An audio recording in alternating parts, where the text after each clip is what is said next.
Hello and welcome to the Royal Victoria Docks. This is a 1.7 kilometre route, and this was originally built in 1855 as a commercial dock, a very successful one and the largest enclosed dock system in the world. And today it has been regenerated and it's accessible and it's a lovely place to visit. I'm Philip Carey from StrideCities.com, and I will be showing you what this route looks like as if you're running it from the runner's point of view, and giving you a guided tour so you can see all the sights and get to know the places even before you've tied up your laces. I hope you enjoy it.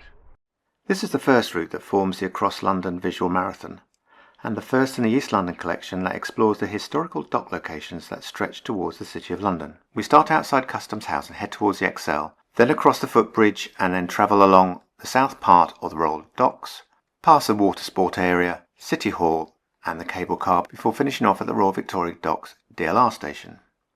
We're going to start outside Custom House DLR Station, close to the site of the old Customs House that once stood here. And this was used to collect taxes that were due when the docks were operational between 1855 and 1981. But more about that later. This station primarily serves the XL Exhibition Centre, which was first opened in 2000 on the site of the largest transit shed in the docks, and it symbolises the regeneration of the working docks to an international events hub as part of the docks regeneration scheme. Today the XL, which is the Exhibition Centre London, has over 400 events a year, including shows such as MCM Comic Con and a London Boat Show, and it also hosted several events for the Olympics and Paralympics in 2012. The entrance to the left will take you into the XL, and there's always plenty of places to eat and drink in there when there are events going on, but also along the route we've just taken.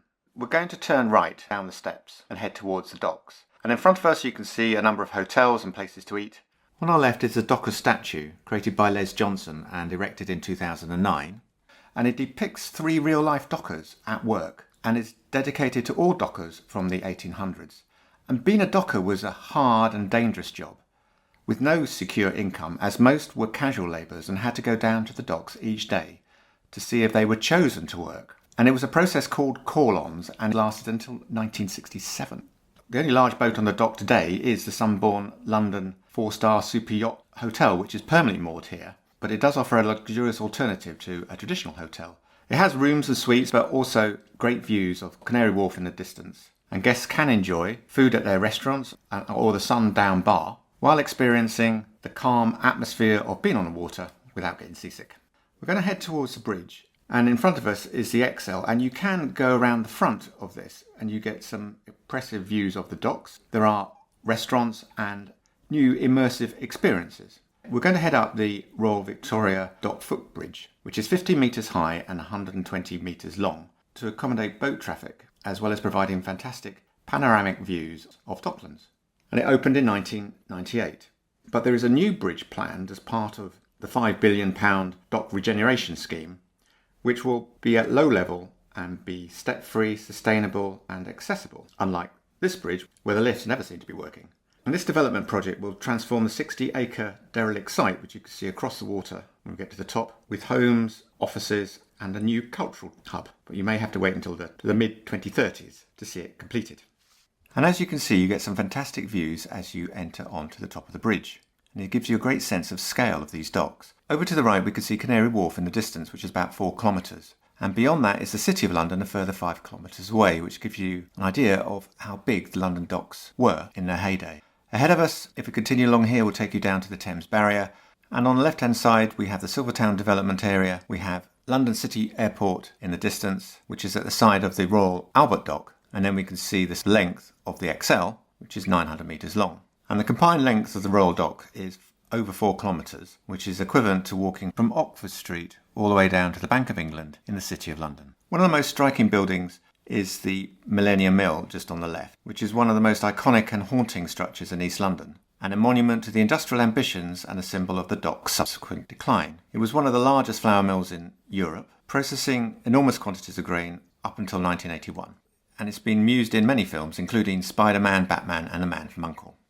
As we go down the stairs, it's important to recognise the extraordinary feat of the Victorian civil engineers that transformed a remote stretch of the Thames Plaistow marshland into a modern port facility, largely built by navvies, shovelling 20 tonnes per man per day to embank the area all the way down to the river, and admiring those who have the vision to make this area a new area of London. As we exit the stairs, we're going to head along the dockside, but we do have an extension that goes down towards the Thames barrier, which will be part of a future update of this route. So while we take in the views and head off towards the cable cars at the end, it's a good time to talk about this area, both Britannia Village on our left and the docks on our right. The development of Britannia Village was one of the first phases of the dock regeneration scheme in this area and started in 1990 on land that was previously occupied by dock warehouses and transit sheds. But it was a new design with streets, squares and open spaces and a mixed community rather than the isolated estates that had characterised much of the post-war housing in London, and comes complete with primary schools, local convenience stores and waterfront access. But why were these docks created? Well, in the mid-19th century, ships were increasing in size and the first metal steamers were starting to be used for the transport of goods across the globe and coming into London.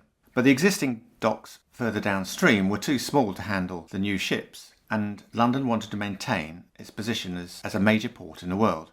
And at the same time, London's expansion and industrial revolution meant that the quaysides were getting increasingly overwhelmed, and the problem we had was that ships were queuing for days in the Thames, and that was exposing them to thieves, the elements, and cargoes were rotting. Probably more importantly, merchants were losing fortunes.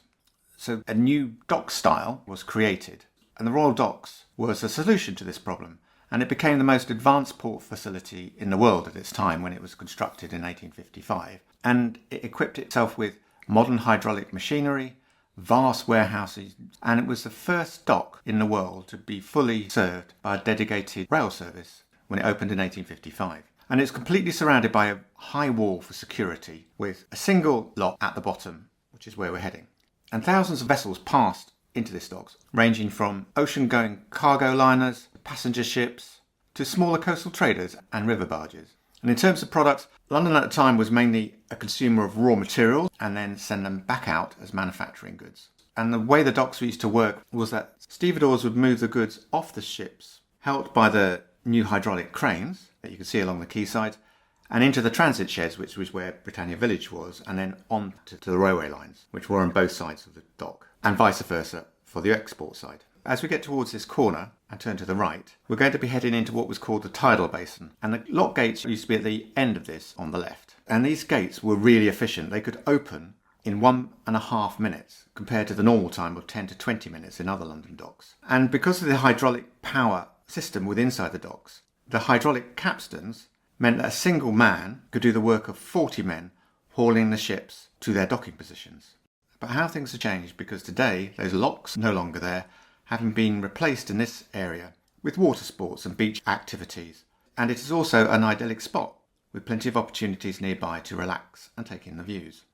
And one of these is the cable cars that we can see above. And this service opened in June 2012, in time for the London Olympics and Paralympic Games, and linked Royal Victoria Dock to Greenwich Peninsula, both of which had venues for specific Olympics and Paralympic sports, the XL and the O2 Arena. The service is operated by the Transport for London and was originally sponsored by Emirates Airlines and today by IFS Cloud. And the route provides fantastic views over the River Thames, towards London's Docklands and the City of London and in the distance, and the Royal Docks and the O2. And it takes between 5 and 10 minutes to get across, and you'll be flying at a height of 90 metres, right by the O2, and the cable cars are crossing every 15 seconds throughout the day. The final building is City Hall on the left, and is the headquarters of the Greater London Authority, housing the Office of the Mayor of London and the London Assembly, which are the bodies responsible for the strategic governance of the capital. And they moved here from the original City Hall, which was opposite the Tower of London, in January 2022. But this building actually dates from 2012 and was previously known as the Crystal. And it was operated by Siemens as a centre of urban sustainability and smart city research. And the significance of its relocation is partly to reflect the strategic intent of the Mayor's office to signal investment and commitment to the regeneration of the Royal Dock area by placing London's central government institution within it. And we're going to head across the road to our endpoint at the Royal Victoria DLR Station. But on the right there are a number of hotels and eating venues for you to take some refreshments And there's also an opportunity to explore the dockside and the views to remind you of the route you've already taken. So in summary, the Royal Docks were a commercial success for over 100 years. At their peak, in the 1950s, the Royal Dock employed thousands of workers, and it formed the economic backbone for a lot of the East End of London's economy, as well as powering the engines of Britain's global trade. And it's great to see that today that it has a vibrant present and a great future. And this is a reminder of all the other routes in the East London collection that you can do on their own, or together, or explore any of the other routes in the Across London Visual Marathon collection. And here we are towards the end of the route. Hope you enjoyed that. And there's 3 things I'd like you to do. First of all, subscribe to the channel so I can keep you all informed of new routes coming along the way. Second thing is, when you do the route, look at the link below, because you'll find all the things you need to see. All the information is going to be in one place, so you can do this at your own pace. And finally, just explore more and adore what London has to offer. I'm Philip Carey from Striding Cities, and our aim is to make you have fun on the run in London. Thank you.